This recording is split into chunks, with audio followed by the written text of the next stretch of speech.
কারণ যেখানে দরিদ্র হতদরিদ্র খাদ্য পায় না, বস্ত্র পায় না, এদেরকে সেবা দিতে পেরে বা আমরা সবাই সংগঠিতভাবে একত্রিত হতে পারে, নিজের আসলে মনটা ভরে যায়। ঠিক আছে, তো আসলে আপনারা জানেন বৃক্ষরোপণের পাশাপাশি রক্তদান আরো অসংখ্য কাজে জড়িত চলপাল্টায়।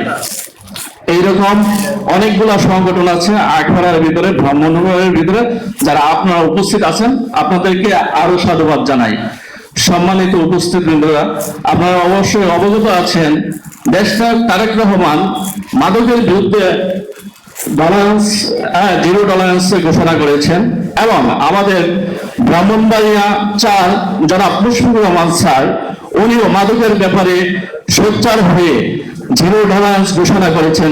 আশা করি আপনাদের এই কার্যক্রমের পরে মাদকের বিরুদ্ধে দৌড়ার আন্দোলন গড়ে তুলবেন। যেখানে মাদক দেখবেন অবশ্যই প্রশাসনকে অবগত করবেন এবং আমাদের এই সংগঠনের যারা আছে এদেরকে অবগত করবেন, যাতে আমরা এই তথাকথিত মুগদা ইউনিয়নকে মাদকমুক্ত একটি এলাকা গড়ে তুলতে পারি।